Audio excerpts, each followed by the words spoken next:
샬롬, 하나님과 동행하는 새벽기도회 달라스 임마누엘 교회 권성철 목사입니다. 오늘도 하나님과 동행하며 풍성함을 누리시는 저와 여러분 되시길 주님의 이름으로 축복합니다. 오늘 말씀은 요한계시록 10장 1절에서 11절까지의 말씀입니다.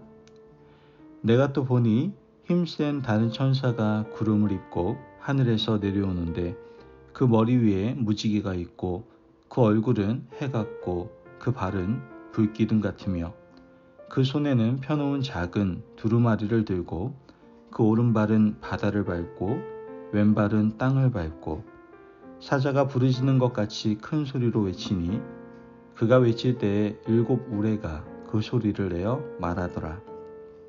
7 우레가 말을 할 때에 내가 기록하려고 하다가 곧 들으니 하늘에서 소리가 나서 말하기를 7 우레가 말한 것을 임봉하고 기록하지 말라 하더라. 내가 본 바 바다와 땅을 밟고 서 있는 천사가 하늘을 향하여 오른손을 들고 세세토록 살아계신 이 곧 하늘과 그 가운데 있는 물건이며 땅과 그 가운데 있는 물건이며 바다와 그 가운데 있는 물건을 창조하신 이를 가리켜 맹세하여 이르되 지체하지 아니하리니 7째 천사가 소리내는 날 그의 나팔을 불려고 할 때에 하나님이 그의 종 선지자들에게 전하신 복음과 같이 하나님의 그 비밀이 이루어지리라 하더라.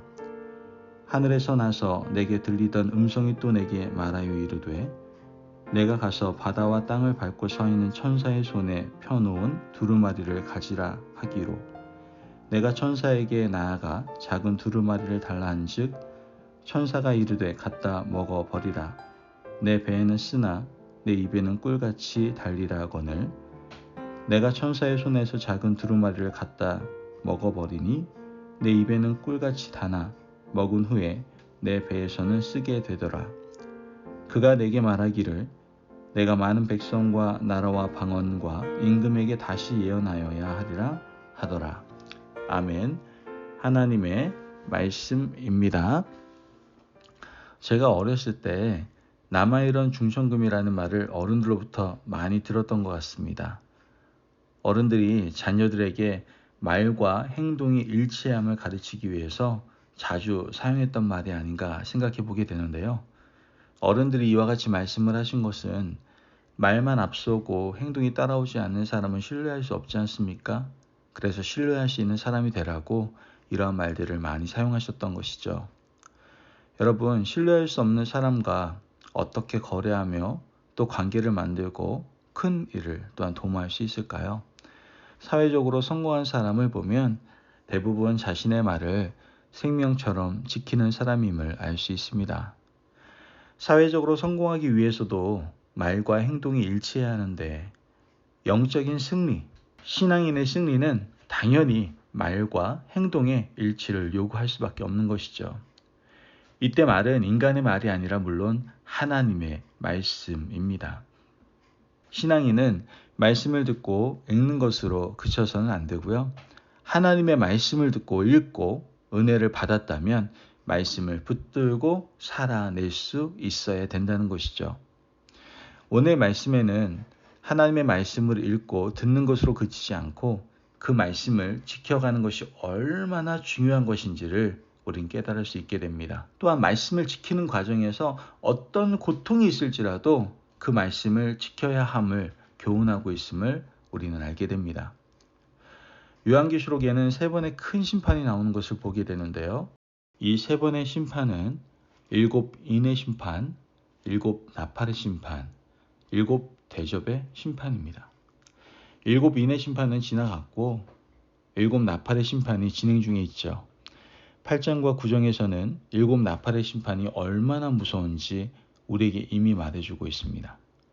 8장에서는 첫 번째 천사부터 네 번째 천사까지 나팔을 불 때 일어나는 심판을 기록했고 9장에서는 5번째 천사와 6번째 천사가 나팔을 불 때 일어나는 심판을 기록했죠. 순서상 10장은 7번째 천사가 나팔을 불 때 일어나는 심판을 기록해야 되는데 10장에 7번째 천사가 보이질 않습니다. 7번째 천사가 나팔을 부는 심판은 11장 뒷부분에 가서야 나타나는 것을 우린 보게 되죠. 이 패턴은요, 7인을 뗄 때 심판의 패턴과도 똑같다라는 것을 우리는 알게 됩니다. 그때도 6번째 천사가 인을 뗄 때까지 심판이 기록되고 마지막 7번째 인을 떼는 심판은 미루어 두었습니다. 이와 똑같은 패턴으로 7번째 천사가 나팔을 부는 심판도 미루어 두고 있는 것이죠. 왜 그렇게 하셨을까요? 이유는 7번째 심판이 이전 심판보다 더 참혹하기 때문에 그런 거예요. 하나님은 아직도 돌이키지 않은 사람들이 이전 심판을 보고 돌이켜서 회개하기를 기다리고 계셨던 것이죠. 그러므로 여러분, 우리는 깨달아야 됩니다. 계시록은 두려운 책이라고 생각하는데 그게 아니에요. 이건 계시록에 대한 굉장히 큰 오해입니다. 계시록은 하나님의 사랑과 인내 또한 기다림을 계속해서 보여주고 있어요. 돌아오기를 기다리는 하나님의 사랑이 얼마나 극진한지를 우리로 하여금 깨닫게 하고 계시는 것이죠. 하나님께서 7번째 천사가 나팔을 불기까지 지금 어떻게 기다리고 계십니까? 요한계시록 10장 1절에서 2절 말씀을 보면 내가 또 보니 힘센 다른 천사가 구름을 입고 하늘에서 내려오는데 그 머리 위에 무지개가 있고 그 얼굴은 해 같고 그 발은 불기둥 같으며 그 손에는 펴놓은 작은 두루마리를 들고 그 오른발은 바다를 밟고 왼발은 땅을 밟고. 말씀을 보니까 한 힘센 천사가 하늘에서 내려오고 있어요. 천사의 발 한쪽은 바다를, 한쪽은 땅을 밟고 있었죠. 땅과 바다는 온 세상을 의미하는 거예요. 천사의 한쪽 발이 바다를, 또한 한쪽 발은 땅을 딛고 있다는 것은 온 세상을 다스릴 권세를 가지고 있다는 뜻이죠. 그런데 그 천사의 손에는 펴놓은 작은 두루마리가 있었다라고 성경은 얘기합니다. 즉 하나님의 말씀을 들고 있었다는 뜻이죠. 이것이 의미하는 바는 무엇입니까? 7번째 천사가 나팔을 불 때 일어나는 심판 직전에 모든 사람들은 하나님의 말씀을 통해서 회개하고 돌이켜야 된다는 것을 의미하고 있다는 것이죠. 또한 이 말씀은 봉인되어 있지 않았어요. 펴놓여 있었어요. 누구나 읽을 수 있다는 뜻이었죠. 하나님의 말씀은 누구에게나 개방이 되어 있어요. 그러므로 먼저 믿는 우리가 말씀을 듣고 깨닫고 회개하고 아직 회개하지 않는 사람들에게 말씀을 읽어주고 가르치고 깨닫게 할 의무가 있다라는 것이죠. 그 의무는 오늘 우리에게 주어진 의무예요.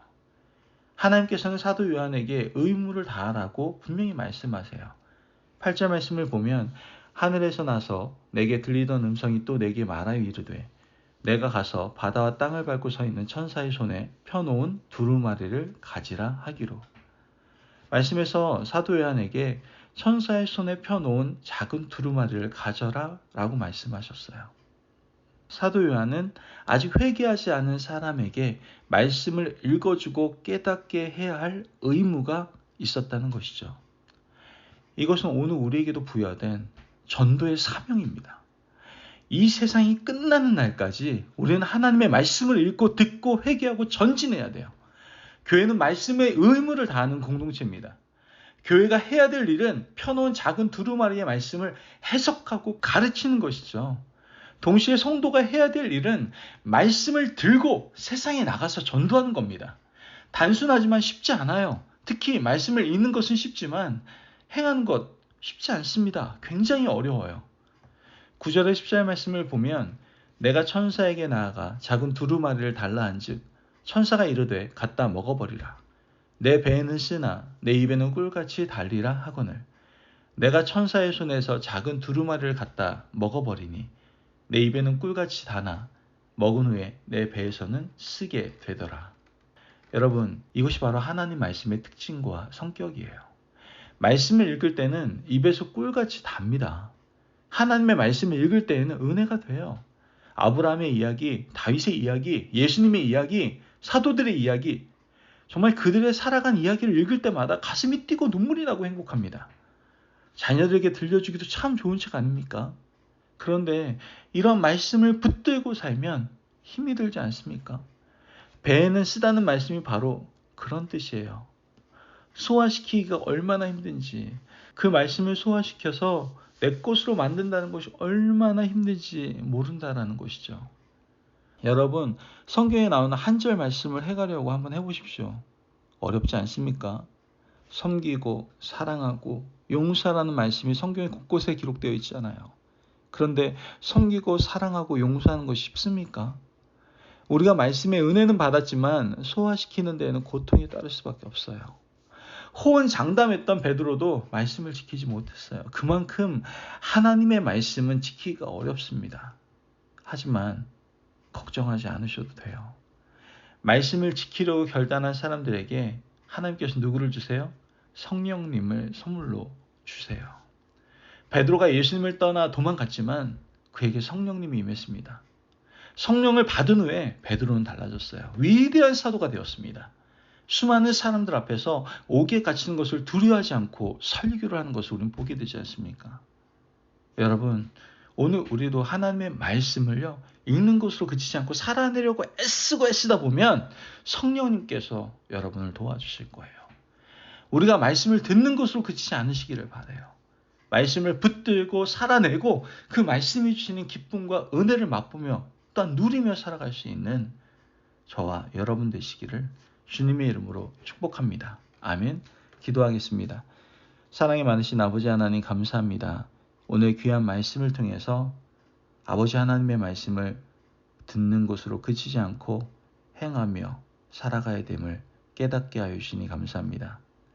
물론 그 말씀대로 살아가는 것이 얼마나 고통스럽고 힘들고 어려운 일인지 우리는 잘 알고 있습니다.